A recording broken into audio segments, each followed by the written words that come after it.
오늘 말씀은 사도행전 21장 17절부터 26절 말씀을 통해서 끝까지 사랑했다라는 제목으로 함께 말씀 듣도록 하겠습니다.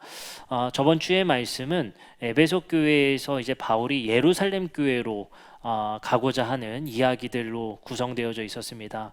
그래서 저번 주의 말씀은 왜 그토록 바울이 예루살렘으로 가고자 했는지를 함께 살펴봤습니다. 에베소 교회의 장로들에게 자기의 얼굴을 다시 못 볼지도 모른다라는 이야기를 할 정도로 본인이 예루살렘 가서 고난당할 것을, 죽임당할 것을 알고도 간 여행이었다라고 우리는 이야기를 들었습니다.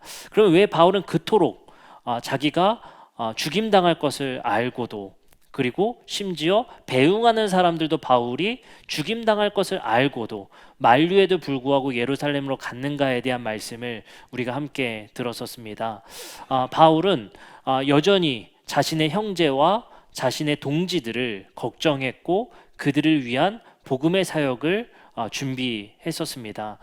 아마도 자기가 깨달은 것, 하나님의 통치와 하나님의 다스림이 우리가 기다릴 것이 아니라 이미 이 땅에 도래했음을 자신들의 가족들과 자신들의 동지들에게, 동포들에게 꼭 알리고 싶었다라는 말씀을 우리가 함께 들었습니다. 오늘 말씀은 이제 예루살렘에 도착한 바울의 이야기입니다. 예루살렘에 도착한 바울에게 야고보와 만남이 주어지게 됩니다. 여기서 야고보는 누구냐면요, 예루살렘 교회의 수장 입니다. 리더겠죠. 지금으로 따지면 담임 목사 정도 될 겁니다. 야고보와 바울이 만나게 됩니다. 야고보는 예수의 형제 야고보입니다. 그 야고보와 바울이 만나게 되는데요, 야고보가 한 가지 이야기를 하게 됩니다. 바울 당신에 대해서 내 형제들, 내 자매들이 오해를 하고 있는 것이 있다라는 것이었습니다. 그게 뭐냐면요, 바울 당신의 복음이, 당신이 전하는 복음 안에 우리가 중요하게 생각하는 할례와 율법들을 등한시 여긴다라는 소문이 우리에게 퍼졌다라는 겁니다. 이런 이야기가 왜 있냐면요, 야고보 사도는 유대인이었고 예루살렘 교회에서 유대인들을 위한 복음을 전하던 사람입니다. 그래서 유대인들에게 있어서의 중요성은 뭐냐면요, 당신들의 전통, 구약의 전통을 그대로 지키되 우리가 기다리고 있던 메시아가 예수님입니다를 말했던 복음이었습니다. 그러나 이방인에게는 그렇지 않았죠.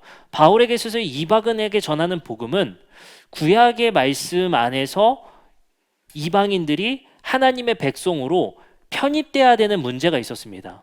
두 가지의 문제가 다른 거예요.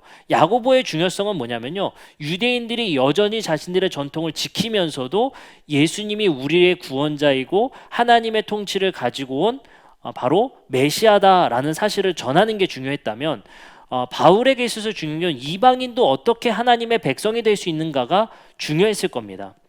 근데 두 가지가 충돌했다기보다는 바울은 이방인을 위한 복음을 전하기 위함이었고 야고보는 유대인들을 위한 복음을 전하기 위함이었습니다. 그러니까 두 가지가 굉장히 충돌이 되는 거죠. 그러니까 야고보 입장에서는 자기가 전했었던 유대인들의 대상에 있어서는 그 전통을 꽤 존중하는 사람이었습니다.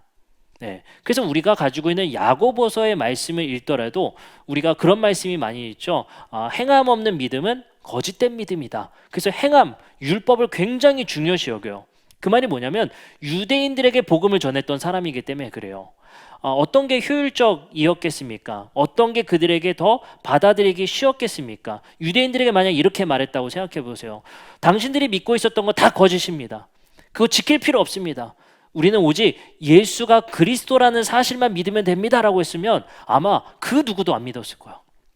내가 지금까지 믿어왔던 신념, 내가 지켜왔던 율법들 다 부정한다? 가능했을까요? 가능하지 않았을 거예요. 심지어 베드로도 어려웠어요. 고넬료 사건에서도 마찬가지였죠. 베드로 입장에서는 거기서 환상을 보지 못했다면, 그에게 그 환상이 보여지지 않았더라면 고넬료의 집에 가서 이방인과 식사하는 게 쉽지 않았다라는 내용이 사도행전에도 기록되어져 있습니다. 그만큼 유대인들에게는 뼛속 깊이 지키고 있던 그 전통을 부정한다는 것은 어려웠을 겁니다. 아마도 예수님, 자신의 스승이었던 예수님에 의해서 그 율법에 대한 정신으로 지키는 게 옳다라고 그들은 원리적으로 이론적으로는 알았겠지만 그것을 완전히 부정한다는 것은 쉽지 않았을 거란 말입니다. 그렇기 때문에 야고보는 유대인들에게 그 전통을 존중하되 예수가 거짓 메시아가 아니라 진짜 하나님께서 보내신 메시아다. 그 증거는 뭐냐? 그가 부활하셨다. 하나님이 그가 옳다고 인정하신 분이다. 그 목격자가 얼마나 많은 줄 아느냐? 그게 복음의 핵심이었을 거예요. 근데 바울의 문제는 다릅니다. 바울의 문제는 아브라함의 자손도 아니요, 구약과 아무 관련이 없었던 그 사람들이 하나님의 백성이 되어야 되는 거예요. 하나님의 백성으로 편입이 돼야 되는 겁니다. 그렇기 때문에 그들이 어떻게 하나님의 백성이 될 수 있는가가 바울에게 있어서는 중요했던 거예요. 거기서 바울이 주장했었던 건 바로 믿음으로 가능한 것이다 라고 바울은 이야기하게 되죠. 그 두 가지 신학이 충돌하는 것처럼 보이지만 사실은 야고보는 유대인을 대상으로 전했기 때문이고 바울은 이방인을 대상으로 전했기 때문에 두 신학이 충돌하는 것처럼 보였습니다. 하지만 둘은 서로 존중했던 것으로 보입니다.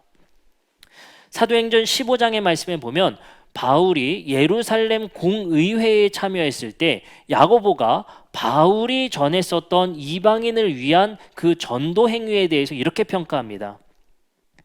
말을 마침에 야고보가 대답하여 이르되 형제들아 내 말을 들으라. 하나님이 처음부터 이방인 중에서 자기 이름을 위할 백성을 취하시려고 그들을 돌보신 것을 시므온에게 말하였으니 선지자들의 말씀이 이와 일치하도다 기록된 바 이후에 내가 돌아와서 다윗의 무너진 장막을 다시 지으며 또 그 허물어진 것을 다시 지어 일으키리니 이는 그 남은 사람들과 내 이름으로 일컬음 받는 모든 이방인들로 주를 찾게 하려 함이라 하셨으니 즉 예로부터 이것을 알게 하신 주의 말씀이라 함과 같으니라. 그러므로 내 의견에는 이방인 중에서 하나님께서 돌아오는 것 자들을 괴롭게 하지 말라라는 거예요.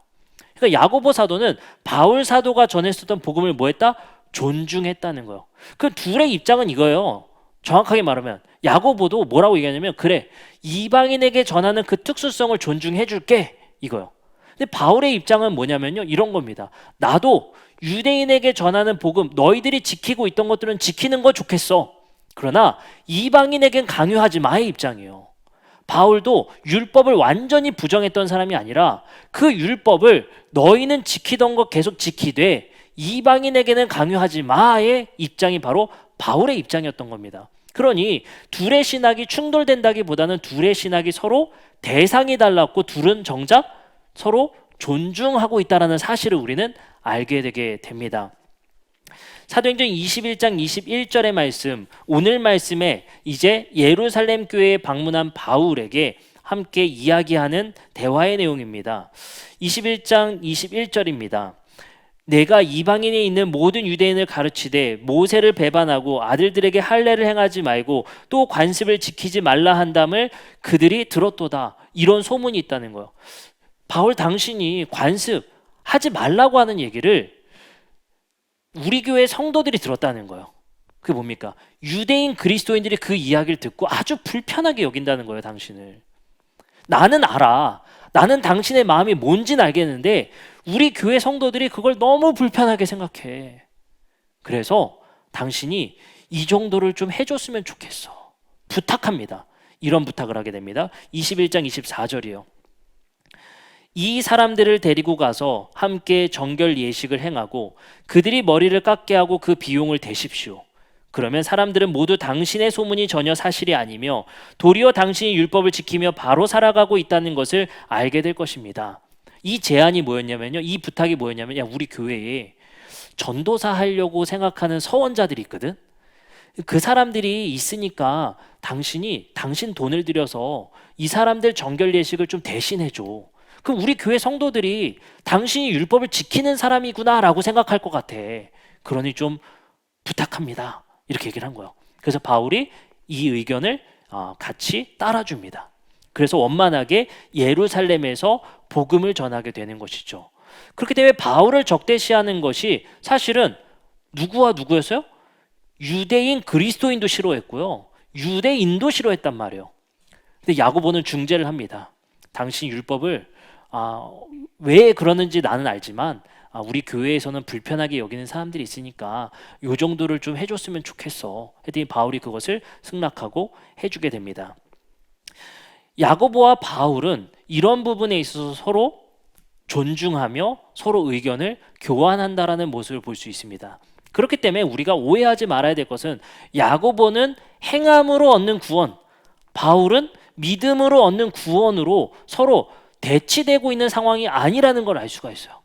야고보는 단지 유대인들이 지키던 율법을 그대로 지키라는 의견인 것이고, 바울은 이방인에게는 그걸 강요하지 말라. 왜요? 그걸 강요하라 했더니 어때요? 이 사람들이 나 그 정도는 부담스러워요.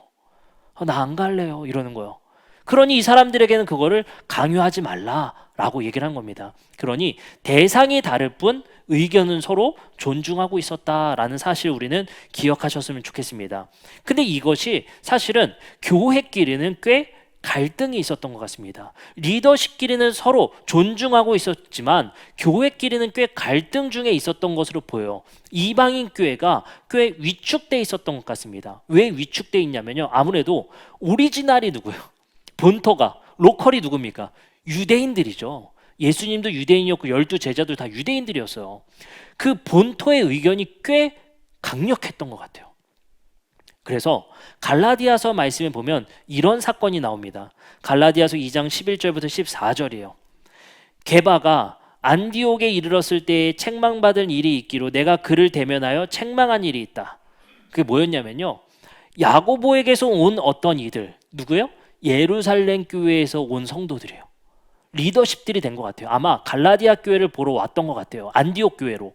근데 이 사람들이 어떤 일이 있었냐면요, 야고보에게서 오는 어떤 이들이 이르기 전에 베드로가 이방인과 함께 먹다가 그들이 오매 그가 할례자들을 두려워하여 떠나 물러가매 라는 말씀이 있었어요. 이 말이 뭐겠습니까? 여전히 눈치 보고 있었어요. 유대 그리스도인들이 내가 안디옥 교회에서 이 사람들이랑 식탁 교제하려면 하나님께서 나에게 환상을 보여주셨던 것처럼 내가 이방인들이 먹는 음식을 같이 먹어야 그들과 하나 될 수 있을 텐데, 동진감을 얻을 수 있을 텐데 하면서 그들과 함께 식사를 했단 말이에요. 근데 야고보에게서 온 어떤 이들, 예루살렘 교회에서 누군가가 파송되어 안디옥으로 왔는데 그들이 같이 먹다가 황급히 도망간 거예요. 그게 바울에게 있어서는 열이 뻗치는 거예요. 그러면 생각해 보십시오. 우리 교회 성도들이 베드로 사도도 저렇게 도망을 가네? 더 부담을 느끼지 않겠습니까? 라고 말을 하는 거예요. 바울이 열이 뻗치는 거예요. 그거 우리가 당당히 먹어도 되는 것인데 왜 야고보 사도에게서 온 어떤 이들이 교회에 오자 왜 황급히 도망갔냐는 거예요. 그만큼 예루살렘 교회의 의견이 이방 교회에게는 절대적이었던 것 같아요. 왜요? 완전히 로컬이잖아요. 그 시작이었고, 그렇기 때문에 이방인 교회가 꽤 그런 눈치를 보고 있었다는 사실도 우리는 알게 됩니다. 그래서 제 생각으로는 바울이 더욱더 급진적으로 이야기를 하게 되는 것 같아요.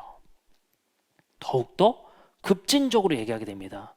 바울 사도는 그렇기 때문에 이방인에게 드려진, 다시 말해 이방인들이 우상에게 제물로 바친 고기조차도 먹어도 된다고 허락할 정도입니다. 그 말은 이방인들이 복음을 듣게 하기 위해서, 복음에 하나 되게 하기 위해서 꽤 많이 유연하게 대응했던 것 같아요. 이것이 바로 바울의 이야기였습니다. 바울은 그 무엇보다도 이방인들과 유대인들, 그리고 이방인들이 하나님 앞에서 평등하다는 사실을 바울은 끊임없이 주장했어야 했습니다. 로마서 3장 9절부터 12절의 말씀에, 그래서 바울의 주장은 이런 것이었습니다. 그러면 어떠하냐? 우리가 나으냐? 결코 아니라. 유대인이나 헬라인이나 다 죄 아래에 있다고 우리가 이미 선언하였느니라. 바울에게 중요성은 뭐예요? 평등하다는 거예요.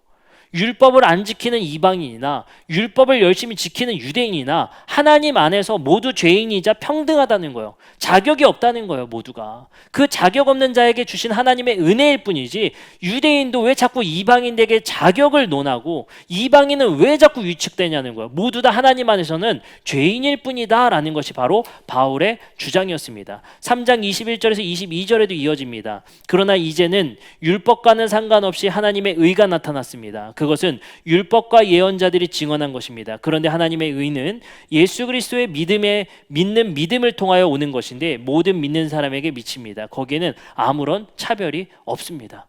바울이 중요하게 생각했던 건 뭐예요? 평등, 차별 없음이에요. 율법을 지킨다고 해서 예루살렘 교회가 우월한 게 아니고 율법을 안 지킨다고 해서 이방인 교회가 더 하등한 게 아니다.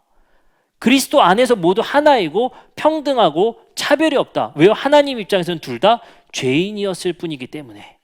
그게 바로 바울의 주장입니다. 로마서 5장 6절부터 8절에는 이것을 더 강력하게 주장합니다. 우리가 아직 연약했을 때에 기약대로 그리스도께서 경건하지 않은 자를 위하여 죽으신 사건이다. 보십시오. 우리가 무슨 자격을 갖춘 사람이 있었습니까? 율법을 열심히 지켰기 때문에 주님께서 우리를 위해 죽으셨습니까? 아닙니다. 이방인이나 유대인이나 모두 우리가 연약했을 때입니다. 8절입니다. 우리가 아직 죄인 되었을 때 그리스도께서 우리를 위하여 죽으심으로 하나님께서 우리에 대한 자기의 사랑을 확증하셨습니다. 하나님의 사랑의 확증, 하나님의 은혜는 바로 우리가 아직 죄인 되었을 때에 하나님께서 베푸신 선물이자 은혜입니다를 바울은 계속 주장합니다. 그러니 율법을 열심히 지키던 사람들은 지키십시오. 대신에 이방인들에게는 강요하지 마십시오. 그리고 유대인들은 더 우월하다고 생각하지 마십시오. 그리고 이방인들도 율법을 안 지켰다고 해서 더 하등하다고 생각하지 마십시오. 왜? 하나님께서는 우리 모두가 죄인이었을 때 은혜를 베푸셨으니까. 그러니 우리 교회는 모두가 평등하며 모두가 차별이 없습니다 라고 말합니다. 고린도전서 12장 13절에는 고린도 교회에게는 이렇게 권면합니다. 우리는 유대 사람이든지 그리스 사람이든지 종이든지 자유인이든지 모두 한 성령으로 세례를 받아서 한 몸이 되었고 또 모두 한 성령을 마시게 되었습니다. 같은 성령 안에서 우리는 하나입니다를 주장하는 거예요. 갈라디아서 3장 28절은 이렇게 말합니다. 너희는 유대인이나 헬라인이나 종이나 자유인이나 남자나 여자나 다 그리스도 예수 안에서 하나입니다. 바울의 중요한 건 뭐예요? 차별 없음, 평등함, 하나입니다. 이걸 주장하는 거예요. 율법을 지키던 사람이나 지키지 않는 사람이나 모두 죄인이었을 때 준비되지 않은 상황에서 은혜를 받았으니 우리가 서로의 자격을 가지고 서로 교만하지 마십시오 라고 이야기하는 겁니다. 그렇기 때문에 초기 교회부터 2024년을 살아가는 우리 현대 그리스도인들에게도 가장 중요한 교회의 정신은 차별 없음입니다. 평등입니다. 하나님 안에서 모두 여전히 죄인 되었을 때 받은 은혜라는 사실을 기억하는 겁니다. 그렇기 때문에 교회 안에서는 빈부격차나 또는 학력이나 재산을 가지고 우리가 서로를 차등해서는 안 됩니다. 우리가 교회에서 하는 일의 분량을 가지고 서로 차등해서는 안 될 것입니다. 이것은 초대교회에서부터 지금까지 내려와야 되는 교회의 정신이자 예수 그리스도의 정신입니다. 이것을 잘 지키는 것이 바로 교회가 예수 그리스도의 삶을 본받는 삶이 되어질 것입니다. 그래서 바울에게 있어서는 이것이 매우 중요할 수밖에 없었다는 그 사연, 그 스토리를 우리가 이해해 보자는 거예요. 근데 참 재밌어집니다. 이야기가 이제 흘러가는 거예요. 어떻게 진행되냐면요. 처음에 어땠어요? 율법을 열심히 잘 지키던 사람들이 오리지널이었어요. 그들의 의견에 이방교회는 위축될 수밖에 없었던 상황이었습니다. 그쵸? 베드로조차 도망갈 정도였으니까. 근데 상황이 역전됩니다. 어떻게 역전되죠? 유대교회는 로마의 핍박에 의해서 점점 세가 줄어갑니다. 그리고 이방교회는 점점 숫자가 많아집니다. 그래서 이제는 종교적 밸런스가 이방인 교회가 더 커지게 되는 거예요. 아무리 로컬이라도 한 세대가 지나자 이제 이방 교회가 더 실세가 되고 있었던 겁니다. 그러자 로마서에는 이런 장면이 나옵니다. 강한 자와 약한 자 이야기가 나와요. 놀랍게도 여기서의 강한 자는 이방 교회를 말합니다. 여기서 약한 자는 바로 유대 교회를 말해요. 이방 교회, 강한 자라 여기는 이방 교회가 어떤 주장을 하게 되냐면요. 야, 니는 왜 이렇게 연약하냐? 니네 왜 이렇게 깡다구가 없어? 이런 얘기예요. 아무거나 먹어. 야, 니네 왜 이렇게 성경에 벌벌 떨어? 그거 먹어도 돼. 오히려 이방 교회가 유대 교회를 조롱하기 시작합니다. 그게 교회의 또 하나의 문제가 되기 시작해요. 바울은 그때는 또 이방 교회를 권면합니다. 중요한 건 바울이 뭐예요? 반대로 이제 이방 교회가 자격을 논하는 거예요. 주님 앞에서 당신들이 자유롭지 않다면 진짜 그리스도인이 아니라는 거예요. 반대의 상황에 직면하게 되는 거예요. 그렇기 때문에 교회에서 중요한 거는 거듭 말씀드리는 바로 자격 없는 자에게 주신 하나님의 은혜라는 것을 기억하는 것. 그 누구도 교회에서의 역량과 우리의 열심과 자격을 가지고 우리가 서로를 차등해서는 안 된다는 것, 차별해서는 안 된다는 것이 바로 핵심입니다. 이러한 차별은 어디서부터 이야기가 되어질 수 있을까요? 성경에서는 하나님께서 우리에게 주신 성경에서는 우리 인간은 서로를 지배하고자 하는 욕망이 태초부터 존재했다는 사실을 우리에게 말씀하십니다. 인간이 범죄하자 창세기 3장 16절에는 하나님께서 이렇게 말씀하십니다. 여자에게는 이렇게 말씀하셨다. 내가 너에게 임신하는 고통을 크게 더할 것이니 너는 고통을 겪으며 자식을 낳을 것이다. 내가 남편을 지배하려고 해도 남편이 너를 다스릴 것이다 라는 거예요. 여기서 뭐예요? 남자와 여자가 서로 다스림의 존재, 누군가가 굴복시키고 굴복당하는 존재라는 질서를 여기서 타락의 결과로 제시합니다. 그럼 이 말이 뭐겠어요? 원래의 원 상황은 그렇지 않은 거죠. 바로 서로를 지배하려고 하는 욕망은 타락의 결과라는 사실을 우리에게 경고하시고 계신 거예요. 인간은 하나님이 창조했을 때 돕는 배필로서 모두 하나님의 형상으로 평등한 존재로 창조하셨지만 타락의 결과로 말미암은 것이 바로 서로를 지배하는 관계가 됩니다. 마찬가지였죠. 교회가 교회를 지배하려는 것, 큰 교회가 작은 교회를, 유대인이 이방인을, 교회 안에서 직분자가 직분자를, 교회 안에서 기득권자가 소외된 자를 지배하려는 욕망은 성경에서 타락의 결과라는 사실을 우리에게 경고하고 계시다는 사실이에요. 그래서 예수 그리스도는 이 타락의 결과로 잘못된 질서를 경고하시고 잘못되었음을 지적합니다. 마가복음 10장 42절부터 43절입니다. 예수님께서는 이렇게 말씀하십니다. 그래서 예수께서는 그들을 곁에 불러놓고 그들에게 말씀하셨다. 너희가 아는 대로 이방 사람들을 다스린다고 자처하는 사람들, 여기서 뭐예요? 다스린다고 지배하려고 하는 사람들에게 말합니다. 백성들을 마구 내리누르고 고관들은 백성들에게 세도 부른다. 그러나 너희 교회는 그래서는 안 된다. 너희 가운데서 누구든지 위대하고자 되는 사람은 너희를 섬기는 사람이 되어야 한다. 그리고 예수님 말씀하십니다. 인자가 온 것은 섬김을 받으려 함이 아니요 도리어 섬기려 하고 자기 목숨을 많은 사람의 대속물로 주려 함이니라. 뭐요? 타락의 결과에 잘못된 질서를 주님께서는 당연시 여기고 있던 세상에 경고하시고 잘못된 점을 주님께서는 지적하십니다. 그리고 말씀하시는 거예요.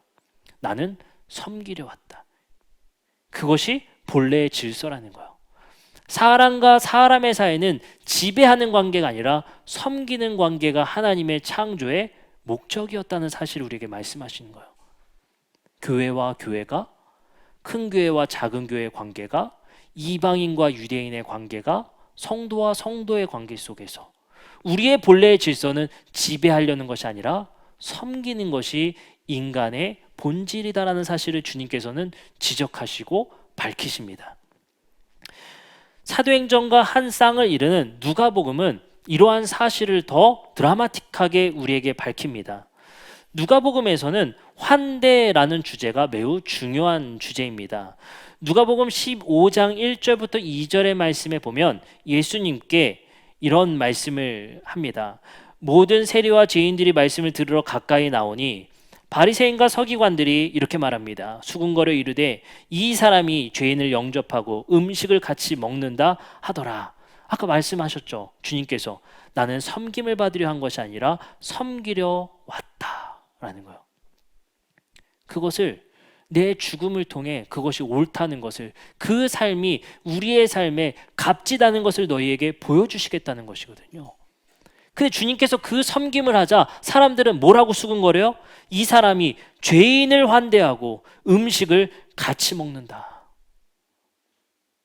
놀랍게도 사람들은 그거를 죄라고 여깁니다.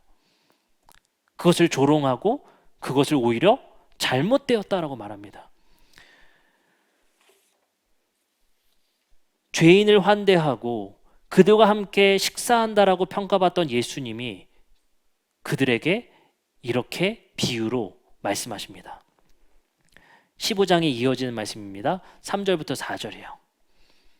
예수께서 그들에게 비유로 이르시되 너희 중에 어떤 사람이 양 100마리가 있는데 그 중에 하나를 잃으면 99마리를 들에 두고 그 잃은 것을 찾아내기까지 찾아다니지 아니하겠느냐. 그러니까 이 비유가 어느 맥락에서 나오셨는지를 봐야 돼요. 잃은 양 찾기. 99마리를 두고 한 마리를 찾았던 예수 그리스도의 이 비유가 무슨 의미냐는 거예요. 바로 자기는 소외된 사람을 환대하러 온 사람이라는 거예요. 그 한 마리를 환대하러 온 사람이에요. 니네가 처음에 서두에 뭐라고 수근거리자 이 말씀을 하신 거야? 죄인의 친구이자 죄인과 식사하는 사람이다. 수근거리자 그 이야기를 듣고 귀가 밝으세요. 듣고 얘기를 하신 거예요. 비유를. 뭐라고요? 나는 소외된 한 사람을 찾으러 왔다. 그를 영접하고 그를 섬기게 하기 위해 왔다. 너희들은 그들을 지배하기 위해 그를 이용해 먹지 않냐. 나는 그를 섬기러 왔다. 이게 예수님의 말씀입니다. 그리고 이어집니다. 15장 8절의 두 번째 비유입니다. 어떤 여자가 10드라크마가 있는데 하나를 잃으면 그 등불을 켜고 집을 쓸며 찾아내기까지 부지런히 찾지 않겠느냐. 여기서 뭐예요? 잃은 드라크마 찾기. 그 잃은 드라크마가 뭐예요? 바로 세상에 지배당하고 세상에 그늘진 곳에 소외된 이 한 사람. 누가복음 15장 11절부터 12절에 이어지는 또 말씀이 있습니다. 이건 우리가 잘 아는 말씀이죠. 또 이르시되 어떤 사람에게 두 아들이 있는데 그 둘째 아버지가 말하되 아버지여 재산 중에 내게 돌아올 분깃을 내게 주소서. 탕자 이야기. 다 뭐예요? 잃은 사람 이야기예요. 잃은 사람들에 대한 이야기. 그 사람들이 누구들을 대표하고 있어요? 바로 그들이 수군거렸던 죄인이었던 사람이에요. 첫째 아들이 누굴 대표했어요? 유대인이었고 둘째 아들이 누굴 대표합니까? 이방 죄인들이에요. 그러니까 그 비유, 잃은 양 한 마리, 잃은 드라크마, 탕자 이야기 모두 뭘 얘기해요? 죄인과 식사하는 수군거림의 이야기에 대한 대답이에요. 나는 그 죄인을 찾으러 왔다. 그를 섬기러 왔다는 것이 예수 그리스도의 정신이자 말씀이었습니다. 근데 사람들은 그것을 매우 불편하게 여겼다라는 것입니다. 누가복음 4장 19절에서는 예수님께서 자신이 받은 사명을 이렇게 말씀하십니다. 주의 은혜의 해를 전파하게 하심이라 하였더라. 여기서 은혜의 해를 전파하게 하기 위해서 내가 왔다. 이게 내 사명이다라고 말씀하시는 거예요. 여기서 은혜의 해는 놀랍게도 헬라어가 카리스, 우리가 잘 쓰는 은혜라는 헬라어를 쓰지 않죠. 바로 덱토스라는 헬라어를 씁니다. 이 덱토스는 바로 환대의 의미를 가지고 있어요. 호의의 의미를 가지고 있어요. 그럼 이걸 그렇게 번역하면 어떻게 될까요? 주의 환대의 해를 전파하게 하려 하심이라 하였더라. 뭐야? 나는 환대하러 온 사람이야. 너희들이 소외받게 만들었던 사람들을, 너희들이 지배하고자 노력했던 그 사람들을 나는 찾기 위해 왔어. 그것이 바로 예수 그리스도의 말씀입니다. 이 말씀들은 여기서 그치지 않아요. 사도행전의 말씀에 이어지는 누가복음의 쌍을 이루고 있는 하반부의 사도행전의 말씀에는 계속해서 사도들이 누굴 찾습니까? 바로 비유대인들 고넬료를 찾아갑니다. 그리고 에디오피아 내시를 만납니다. 그리고 바울이 야만인, 원주민이라 불리는 사람들을 만나게 됩니다. 그들은 뭡니까? 다 잃은 드라크마이자 잃은 양 한 마리였고 바로 탕자와 같은 자였습니다. 우리가 찾아야 될 자, 그리고 바울의 그 율법에 대한 비판을 받으면서도 바울이 하고자 했었던 복음의 행진, 그 모든 것은 뭡니까? 바로 잃은 양 한 마리 찾기였었어요. 그것이 그 어떤 율법보다도 중요했다는 것이 바로 바울의 입장이었습니다. 누가 누구를 지배하려는 삶이 아니라 환대하는 삶, 섬기는 삶으로의 전환, 이것이 예수 그리스도가 죽기까지 사랑하셨던 바이고 바울이 예루살렘에서 죽기까지 실행하고자 했었던 실천이었습니다. 바로 환대, 잃은 사람을 환대하기. 그것이 바로 우리 교회가 가져야 될 정신입니다. 누가복음 7장 34절에서는 이런 비판을 받으시는 예수님을 우리는 목격합니다. 인자는 와서 먹기도 하고 마시기도 하니 너희가 말하기를 보아라. 저 사람은 마구 먹어대는 자요 포도주를 마시는 자요 세리와 죄인의 친구다 한다. 어떤 별명을 가졌는지 잘 아시겠죠? 바로 세리와 죄인의 친구다. 누구를 환대하길 기꺼이 바라셨어요? 세리와 죄인을 환대하기를 바라셨습니다. 그러하기 위해서 예수 그리스도는 자기의 삶에서 그 어떤 행위도 할 수 있는 자유가 있다는 거예요. 하나님 안에서.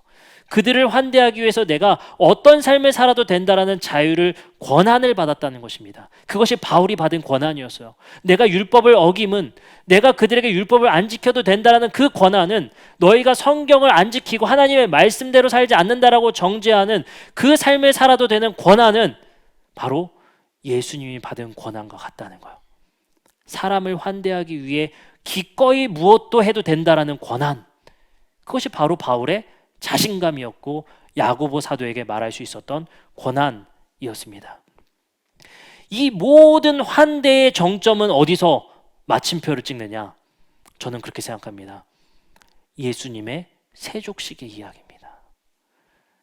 예수님은 자신이 이 땅에 오신 이유를 말씀하십니다. 바로 섬김받으려 한 것이 아니라 섬기러 왔다.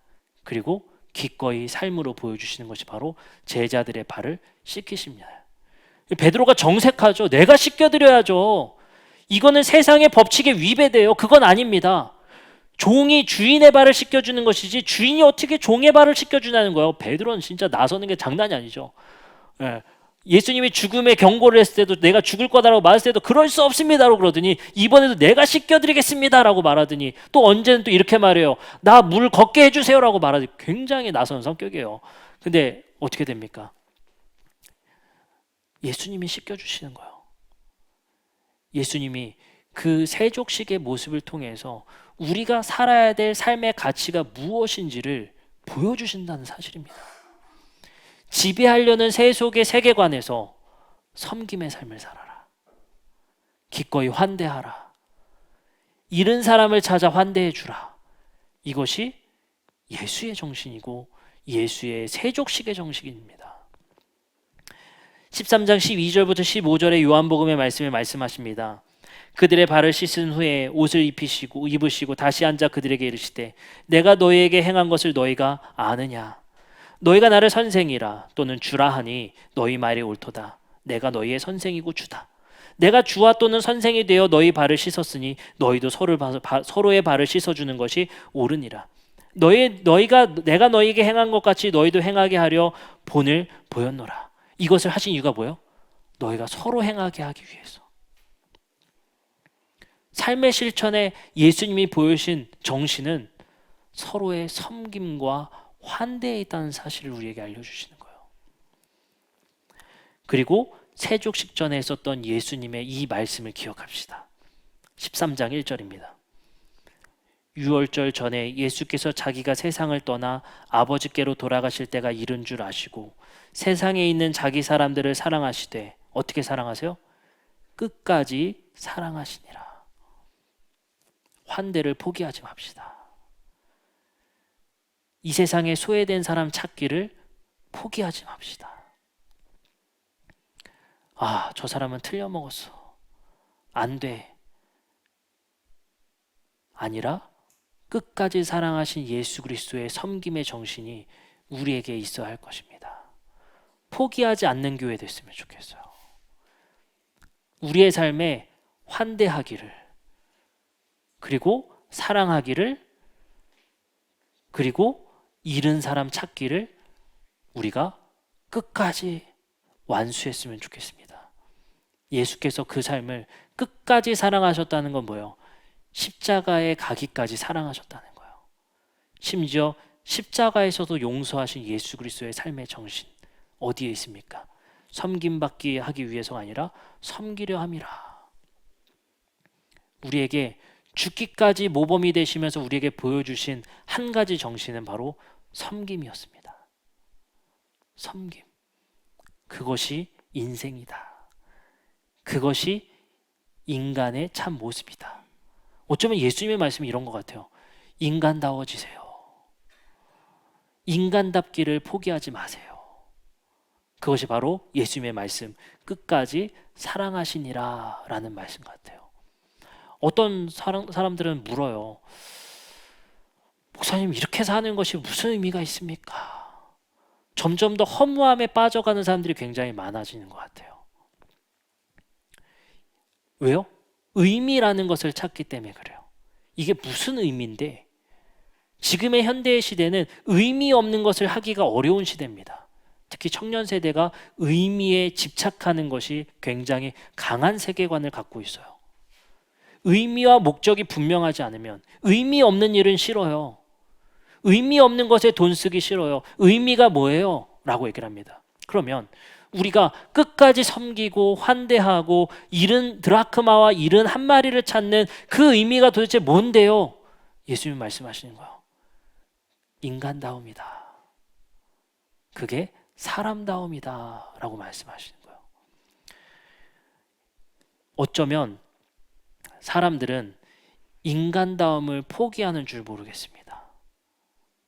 제가 한 뉴스를 보면서 인간답기를 포기하지 않았으면 좋겠는 두 사례를 우리가 영상으로 보기를 제가 준비했습니다.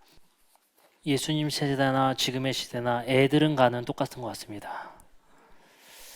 아이가 환영받지 못하는, 집값 때문에 어린이집이 환영받지 못하는 시대를 살아가는 모습을 봅니다. 여기서 우리는 한 가지 생각해 보게 됩니다. 예수님이 말씀하신 인간다움이 무엇인가? 환영받지 못하는 시대의 많은 사람들과 잃은 양은 여전히 우리 주변에 많습니다. 저도 아이들과 이것을 한번 경험해 보니까 실감이 되더라고요. 아이들과 카페를 갔는데 노키즈존 체험이 저도 모르게 됐어요. 유명하다길래 대형 카페를 갔는데 노키즈존인 줄 몰랐어요. 네, 노키즈존이 써있더라고요. 그래서 아이들이 얘기를 하는 거예요. 아빠 왜 안 된대? 이러는 거예요. 니네 때문에 안 된대. 참 황당한 일이 우리에게는 주변에 참 많이 생기는 것 같습니다. 근데 주제를 그렇게 뽑아서인지 모르겠지만 집값이라는 것 때문에 우리가 환영받지 못하는 사람이 있다는 것이 참 가슴이 아픕니다. 예수님 시대나 지금 시대나 마찬가지였던 것 같습니다. 타락의 결과로 이루어진 서로를 지배하려고 하는 욕망, 서로가 서로의 위에 올라서고자 하는 그 욕망의 굴레 위에서 누군가가 그늘 안에 소외되고 있다는 사실. 예수님은 그 사람들을 찾아 나섰다는 사실의 정신을 우리는 잊지 않아야 합니다. 두 번째 사례입니다. 두 번째 사례는 환영과 환대가 주는 힘이 얼마나 큰지를 함께 영상으로 보고자 합니다. 아이들 참 순수하죠. 네, 순수한 저 영상을 보면서 참 많은 것을 느끼게 하는 것 같습니다. 환대의 힘, 사랑의 힘이 참 크다는 겁니다. 하나님께서는 우리 사람과 사람의 관계가 사랑으로 이어져 있고 사랑과 환대라는 것을 통해 사람이 치유될 수 있다는 사실을 우리에게 말씀하시고 보여주십니다. 거절하는 시대, 그리고 소외된 자를 만드는 시대 속에서 우리는 끝까지 저항해야 됩니다. 바로 끝까지 사랑하기와 끝까지 환대하기를. 아마도 저 아이는 저 추억을 영원히 잊지 못할 것 같아요. 그리고 자기도 환대하는 사람 되려고 노력할 것 같습니다. 우리의 삶에 저 환대와 끝까지 사랑하기를 포기하지 않은 예수 그리스도의 삶의 정신이 우리에게도 있기를 주님의 이름으로 축복합니다. 우리 함께 찬양하고 기도하도록 하겠습니다.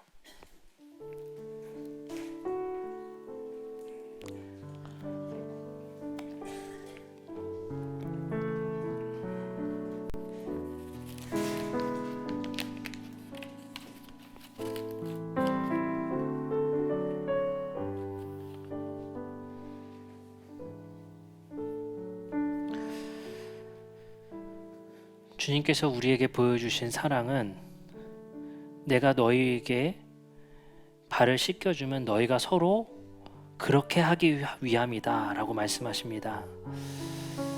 예수님께서 우리를 끝까지 사랑하시고 이제 우리도 잃은 양 한 마리를 위해서 끝까지 포기하지 않으셨던 예수 그리스도의 삶의 정신을 우리의 삶 속에서도 살아내기를 바라는 마음, 그리고 내가 받은 사랑을 잊지 않기를 바라는 마음, 내가 받은 환대를 잊지 않고 우리의 이웃을 환대하기를, 우리의 이웃을 사랑하기를 바라는 마음을 가지고 우리 함께 찬양하고 기도하는 시간 갖도록 하겠습니다.